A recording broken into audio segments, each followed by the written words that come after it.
बालों वाली बहू। मनोरमा का चेहरा और बदन बालों से भरा है, इसीलिए कोई भी लड़का उसकी ओर देखता तक नहीं है। जो भी लड़का उसे देखने आता वो उसे रिजेक्ट कर देता। एक रोज मनोरमा की सहेली संध्या उसके घर आती है। तभी सीता उससे कहती है, बेटा अब तू ही कुछ कर, नहीं तो ये कमारी ही रह जाएगी। आजकल तो क्या कुछ चला है जिससे बाल हट भी जाते हैं। हमारे जमाने की तरह थोड़ी ना है जहाँ किसी चीज की सुविधा ही नहीं थी। आज चिंता मत करिए आंटी, इस बार मैं मनोरमा की शादी करवा के ही अपनी ससुराल जाऊंगी। अरे बेटा भगवान तेरा भला करे।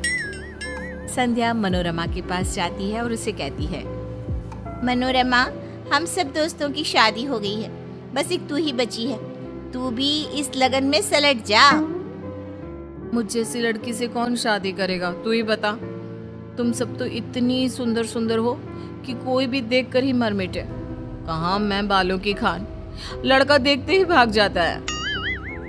बाल तो हर किसी लड़की के होते हैं, इसमें कौन सी अलग बात है, लेकिन सब वैक्स करवाती हैं। चल आज तू भी करा, फिर देख कैसे तेरे लिए लड़कों की लाइन लग जाती है। नहीं नहीं नहीं, मुझे बहुत डर लगता है। अरे यार बहुत दर्द होता है, मैं नहीं करवा सकती ये सब। अरे पागल, एक बार ही तो कराना है, बस शादी हो जाए फिर क्या। संध्या मनोरमा को किसी तरह वैक्स करवाने के लिए मना लेती है और उसकी पूरी बॉडी और चेहरे पर वैक्स करवा देती है। वाह, ये मैं हूँ, कितनी सुंदर लग रही हूँ मैं। मनोरमा सुंदर लगने लगती है और विवेक उसे पसंद कर लेता है। संध्या के कहने के मुताबिक मनोरमा विवेक को कुछ नहीं बताती और उसकी शादी धूमधाम से हो जाती है और सीता की परेशानी भी हल हो जाती है। शादी होते ही विवेक और मनोरमा हनीमून पर चले जाते हैं। तब विवेक उससे कहता है, मैं तुमसे बहुत प्यार करता हूँ। मैं किस्मत वाला हूँ जो मुझे तुम जैसी इतनी सुंदर बीवी मिली। लगता है ये पल खत्म ही ना हो। मुझे कभी छोड़कर मत जाना। मैं कहीं नहीं जाने वाली। मनोरमा सोचती है, कहीं विवेक मेरे बालों के वापस आ जाने से मुझे छोड़ ना दे।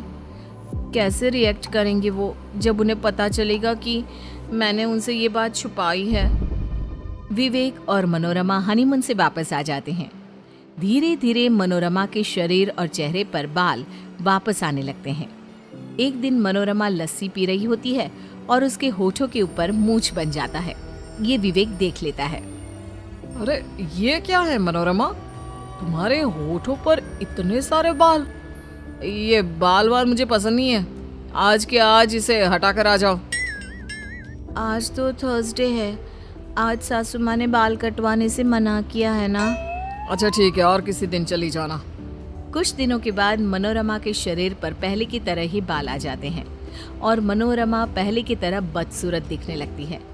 एक रात जब विवेक उसके बगल में लेटा होता है, तब मनोरमा के पैर उसके पैर से टच हो जाते हैं और वो चिल्लाता है, कॉकरोच कॉकरोच। अरे बाबा, मैं हूँ।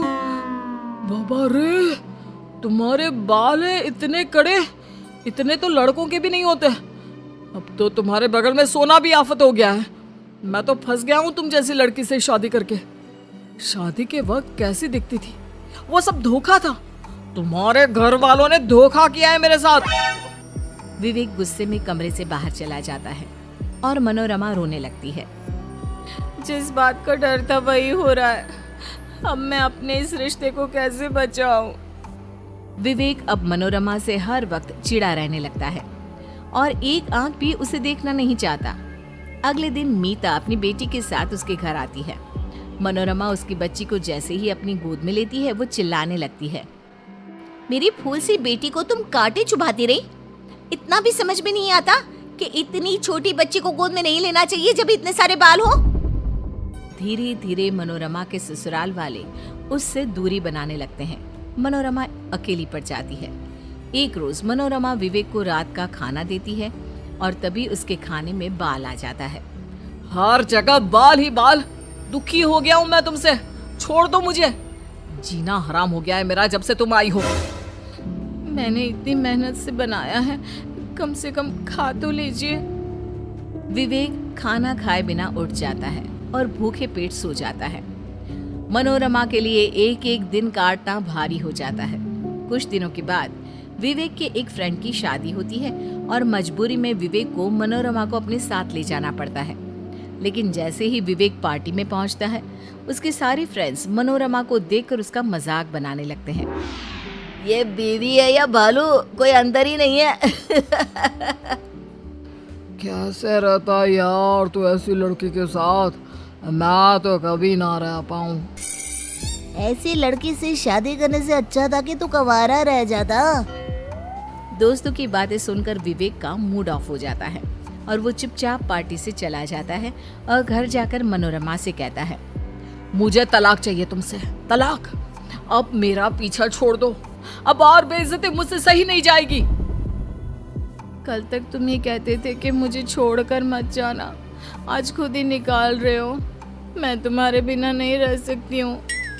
मुझे उस वक्त ये सब कुछ नहीं पता था, अब मैं तुम्हारे साथ नहीं रह सकता। चली जाओ तुम अपने घर वापस।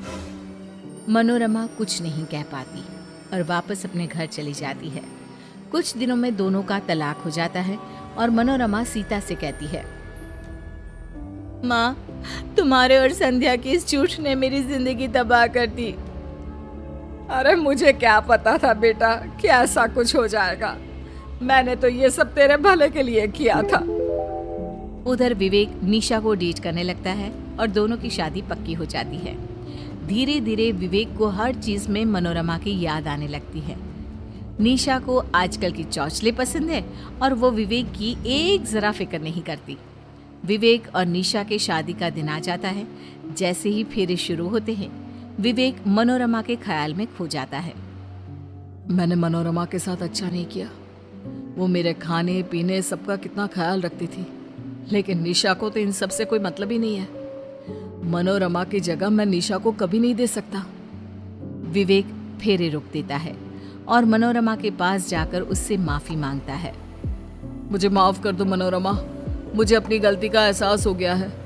मैंने इस बाल के चक्कर में अपनी जिंदगी का सुख चैन सब गंवा दिया।